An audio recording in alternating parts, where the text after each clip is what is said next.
Sea of Stars introduces a character named Garl, who masterfully balances on the line between supporting protagonist and leading hero, who subverts the masculine archetype and who redeems the misunderstood. An analysis of Garl from Sea of Stars. This is why everyone, everywhere, needs Garl.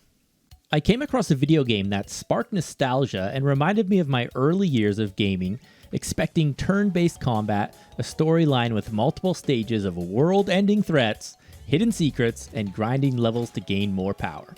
And I was not disappointed. What I was not expecting, however, was to witness one of the most charming and subversive representations of a hero that I've ever seen in any game. In order to explain what I mean, we'll need to shift the focus away from the game's two Solstice Warrior protagonists, introduced immediately as you choose which one you will control, and over to the character of their sidekick, Garl. When we first meet Garl, it's during a flashback as the heroes remember a tragedy from their youth. Garl appears to be full of excitement and hope, but ultimately naive. Garl encourages the Solstice Warriors to prove themselves and use their magic to enter the Forbidden Cavern. Garl is portrayed as silly as he pulls out a sandwich and says he can't do this on an empty stomach. This leads to a dangerous situation where the group is surrounded by monsters. One of them tries to attack our hero, and Garl jumps in the way to protect him. A surprising moment, as Garl is not the chosen Solstice Warrior with hidden power. He's just a regular kid, willing to sacrifice his own safety for his friends. The headmaster appears and saves the day, but he scolds Garl, reminding him that he is just a regular kid and he's lucky it wasn't worse. And to top it off, the headmaster takes the Solstice Warriors up to a secret training area, and Garl is left on his own for 10 years. As this flashback ends and we find ourselves in the current storyline, it turns out that Garl has been waiting to rejoin the group the entire time. They initially reject the idea, saying it's too dangerous, but Garl has been training by himself for 10 years and learning how to be a cook so he can be of value to the group. He's positive, he's hopeful, he's talkative, and he's perfectly fine with not being as powerful as the Solstice Warriors. He's chosen to become a cook to provide something the group needs, not a powerful position, but a position of care. These traits are often associated with a range of familiar subordinate male characters in video games. It's incredibly rare that a Goofy Sidekick is anything more than a laugh, and the cooks are often given not much more traits than just being a cook. And most notable, the healer is almost always a female character. People die and Yuna dances. But Sea of Stars is able to turn a beta male into a hero. They have introduced a non-essential character, not destined to save the world, not full of magical powers, someone you're likely to laugh at and dismiss. That, in and of itself, isn't unusual. Lots of heroes begin their journey as someone decidedly unsuper, who then grows in power over time. But Garl is different. What's remarkable is that the game makers decided to turn him into a hero without making him the lead character. He's not even the second lead character. There's two heroes, and he's their third little sidekick. He doesn't gain any solstice powers or magic or control the time of day. All the other characters have these incredible powers that set them apart. Twins destined to be Solstice Warriors that will save the world. A knife that can rip portals in the fabric of space. An immortal alchemist who oversees parallel universes. A soul bound within a shell called living glass. But Garl doesn't change. He essentially holds the same values and virtues the whole way throughout. And on a fundamental storytelling level, that really shouldn't work. Incredibly, Sabotage Studios managed to make Garl and his positive spirit the anchor point around which everything else in the game ultimately bends. Before we explore how they pulled that off with impressive narrative trick, it's important to note that the entire concept of how an optimistic approach to life can influence others is not always understood. The very idea that empathy is weak and we must not show weakness is often the traits of the leading hero, required to make our hero into something that we would want to be like. Someone who chooses to love his enemies, to protect and nourish, to take a backseat in big battles. This is who we find in the character of Garl. Usually when we see these traits, it's associated with weakness. Someone that more dominant men are able to walk all over.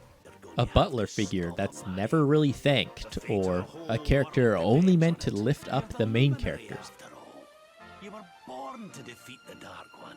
But Sea of Stars takes the opposite approach, and the main characters are constantly praising Garl for the positivity that he brings to every situation. Of course, subordinate male characters only exist in relation to the equally fictional myth of the hardened warrior. In Sea of Stars, Garl is almost dismissed the same way as he is clearly the side character. As you start up the game, the player is enamored with the power of the Solstice Warriors. But as you navigate this world, it appears that our two heroes aren't all they cracked up to be. They don't respond much, they don't offer help to those in need, they're kind of slow to action, and it's partway through that we realize it's Garl doing all the talking for them. Garl has the moral obligation to help those in need. Garl has the confidence and faith in the Solstice Warriors that we'll save the world together. Solstice Warriors are just born into magical strength. If this were a game like many before it, all of our characters would have been chosen warriors with mystical powers. We'd need more Solstice Warriors, and they'd join our crew.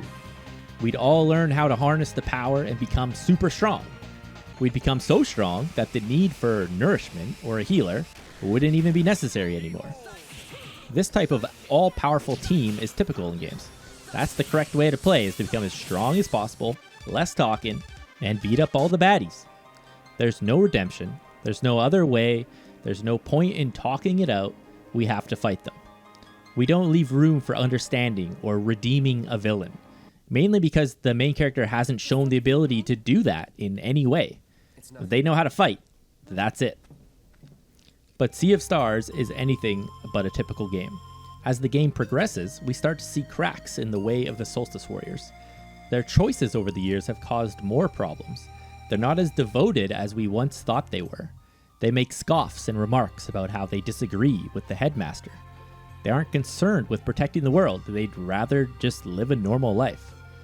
And in a beautiful epiphany, we realize our initial impression of Garl was completely wrong. Garl is the glue that holds the entire narrative together. He's not just a weakling that the Solstice Warriors brought along because he was goofy. He's been proactive throughout the whole game, constantly striving to help the little guy, to save the world, to never give up.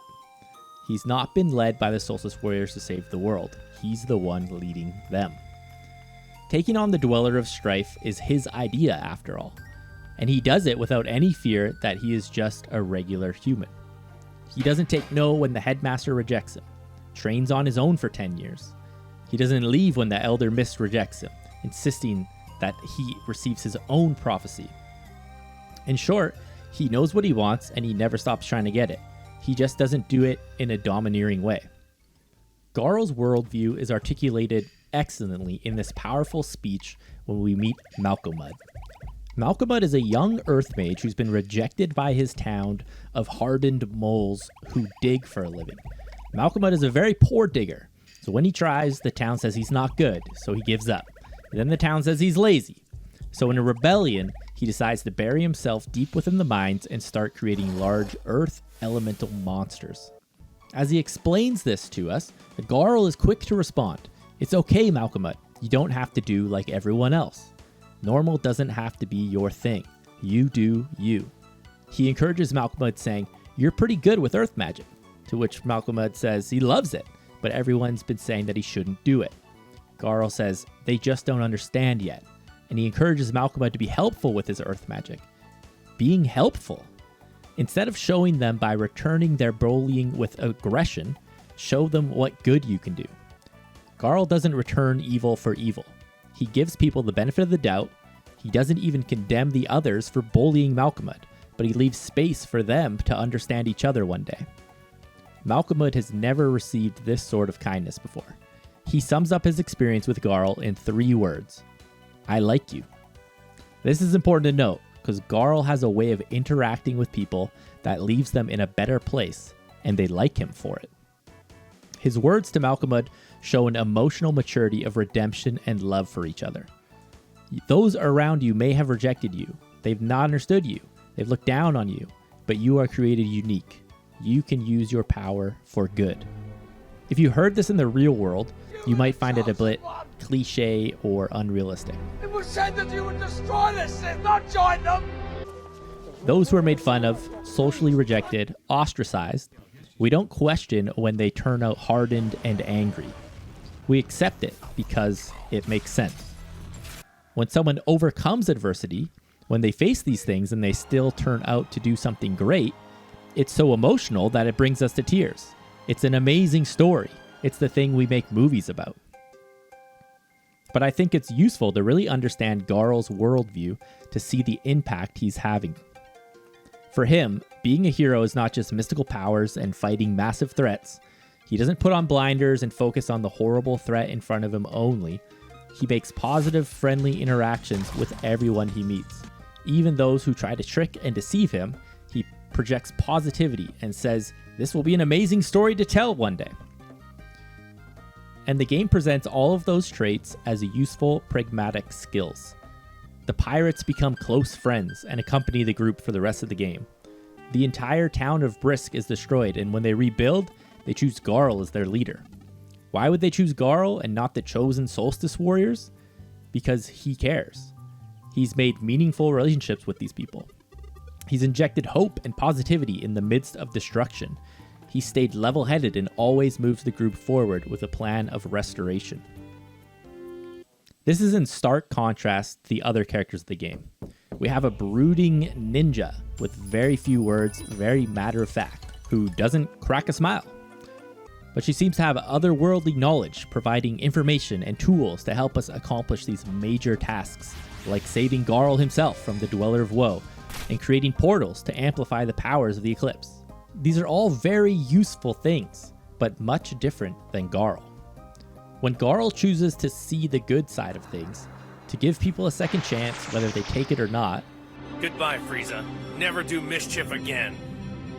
May you live the rest of your life in peace. To spread positivity even when he's being tricked, he's not being naive and childish. It's not weak and unimportant. It's strategic and necessary. It's how he has learned to survive through everything. He understands the oppressive nature of the world, but he chooses to fight back in his own way, with empathy and joy. If you've made it this far, but you haven't actually played the game yet, I'm about to hit on some very major plot points and major spoilers ahead. I'll give you 5 seconds to click away from this video.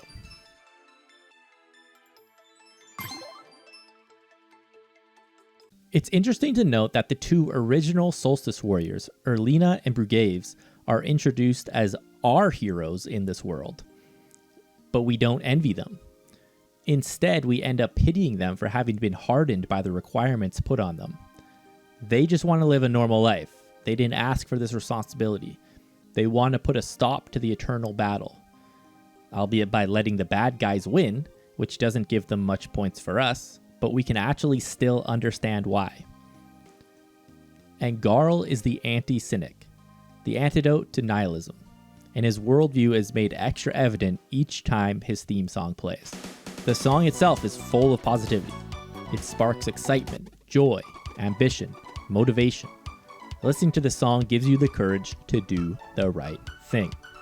Now, Garl's positivity and eagerness to help those around him leads an entire town chanting his name after he saves the wounded and brings them to rebuild in another land. They choose him to be their leader, to name the town. We aren't surprised why. He has done nothing but gather friends and help people. He has been an outstanding leader this whole time without ever wearing the label. Garl's worldview of protecting others comes to its highest point when he sacrifices himself to save his Solstice Warrior friends. He jumps in front of danger, just like when he was a child, but this time the wound is fatal. Now, through magic, he's able to continue for a short while longer with a flask of borrowed time. And with this extended but temporary life, he continues to push the narrative forward. The team has no idea what to do next, but Garl has a plan that none of them could ever think of. He stands before the Sky Giants Council, far beyond his punching weight, and he suggests that he will wake the Sleeper, a massive dragon wrapped around the wind tunnel mines of Sleeper Island. Everyone is afraid of this idea. In almost all of their minds, there's no way to control this dangerous beast. Violence is all they know. Regardless of the stories, Garl understands that the way to ultimately win against such a formidable, oppressive force is to show it unmerited kindness, to create a situation where the powerful refuse to fight you. Garl enlists the team to gather incredible ingredients from all over the world and bake the biggest loaf of bread the world has ever seen. Because who can wake up to the smell of bread and be angry? He's successful, and the sleeper wakes up. The first thing the dragon says is through Garl's creation, he has soothed his long tormented soul. He says his past was one of anger and destruction, but Garl has shown him a way to a higher purpose. Malcolmud was just the beginning. Garl's empathy has redeemed another. Garl is not kind because he is weak. He is kind because he sees another way to approach the world, a better way. He has empathy for those that other people have already written off. And with that, Garl's borrowed time has run out, which brings us to Garl's funeral. The end of life has the most powerful ability to make us reflect. What will people say about me? What will I be remembered for? The speech from Headmaster Moraine reminds us that Garl was just an ordinary human, fighting alongside Solstice Warriors. He honors Garl's accomplishments, founding the peaceful town of Mirth and soothing the sleeper. Friends we've made along the way mourn with us. Moraine says, may he be remembered for his warm heart, his bravery, and his unrelenting smile. And Teeks chimes in to say, the world will hear the stories of your deeds for generations to come. And in the end, the Solstice Warriors continue on in Garl's name. Garl's impact extends beyond his life. When it comes to how to be remembered after our lives, we often think we have to do something great. And often that comes at the expense of other people. It's live human beings. But Garl lived a life full of positivity. He did great things and had great impact on people in positive ways. Garl's kindness and empathy goes far beyond his life because of the powerful impact it's had on people. Similar to kindness, empathy can often feel like it's not the answer. It's just a nice thought with no real action behind it. I gave you one last chance to live! And this is how you repay me? And what Garl demonstrates is actionable empathy. It's empathy that you don't just wait around for. It's the kind of radical empathy that fundamentally changes our reality. In a world where everyone is looking out for themselves and stepping on everyone else, Garl chooses to look for redemption in those the rest of the world have written off. And that's why everyone everywhere needs Garl. I hope you enjoyed this video. If you liked it, hit the like button, and subscribing would mean so much to me. This video was really fun to make. I was impacted by the character of Garl and inspired by his positive and actionable empathy that I wanted to highlight it and hopefully make something inspiring for other people. So let me know in the comments what you guys thought of everything, other great Garl moments, and other video ideas that you'd like to see.